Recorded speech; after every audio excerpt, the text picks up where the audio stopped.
The Black Robed Regiment. As I find myself continuing to ponder the assassination of Charlie Kirk, I find myself tearful, confused, hurt, and angry. My heart and prayers go out to his wife, children, and family. It is my hope and belief that America has reached a moral tipping point. Something has to change. America absolutely cannot continue traveling the path it is on. Somehow, some way, Americans, especially Christians, have to stand and say, enough is enough, no more.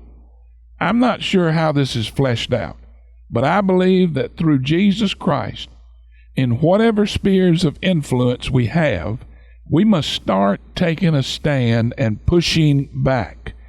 As I pondered this whole horrific event, my mind went to a portion of President Lincoln's Gettysburg Address.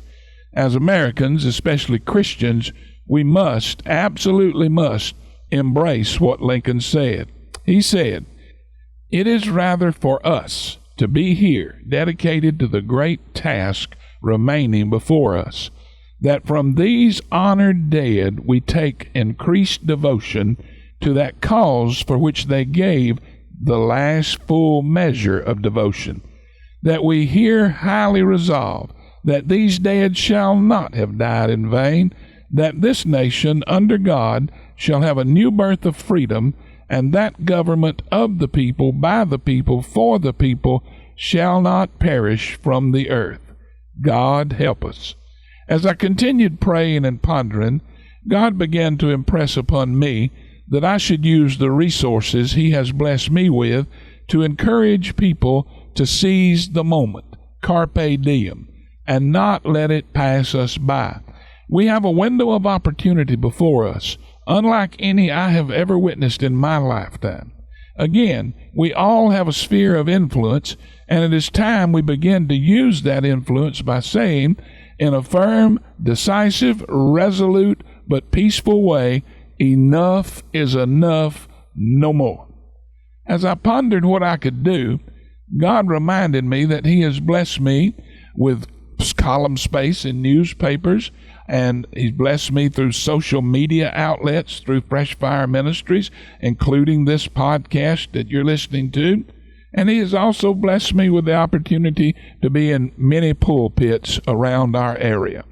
Therefore, it's my intention, as God leads, to speak out on issues of moral and civic concerns. As I thought about where to start, God brought preachers and pastors to mind. He also reminded me of the Black Robed Regiment in the Revolutionary War. So I'm starting with us preachers and pastors. And for those hearing this, please forward this to your pastor and ask him to honestly listen to what I'm saying today. The Black Robed Regiment was the name that the British placed on the courageous and patriotic American clergy during the founding era. That was a backhanded reference to the black robes the preachers wore.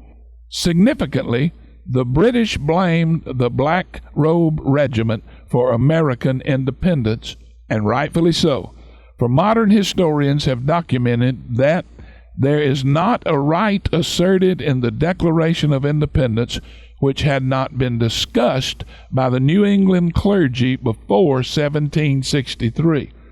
It is strange to today's generation to think that the rights listed in the Declaration of Independence were nothing more than a listing of sermon topics that had been preached from the pulpits in the 2 decades leading up to the American Revolution.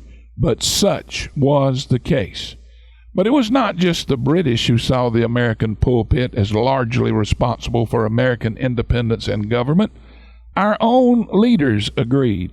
For example, John Adams rejoiced that pulpits have thundered, and specifically identified several ministers as being among the characters the most conspicuous, the most ardent, and influential in the awakening and a revival of American principles and feelings that led to American independence.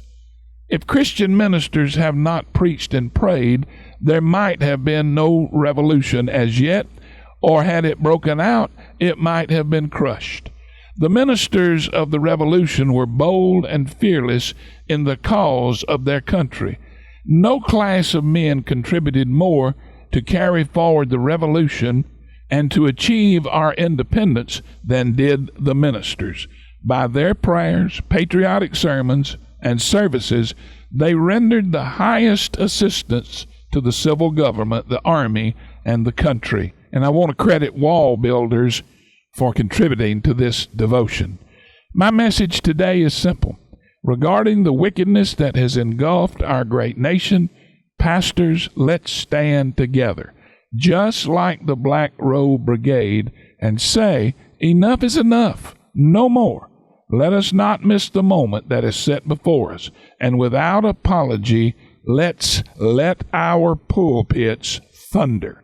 As I encouraged you to do so earlier, I hope you will forward this devotion to your pastor and encourage him to take a bold stand from the pulpit of your church.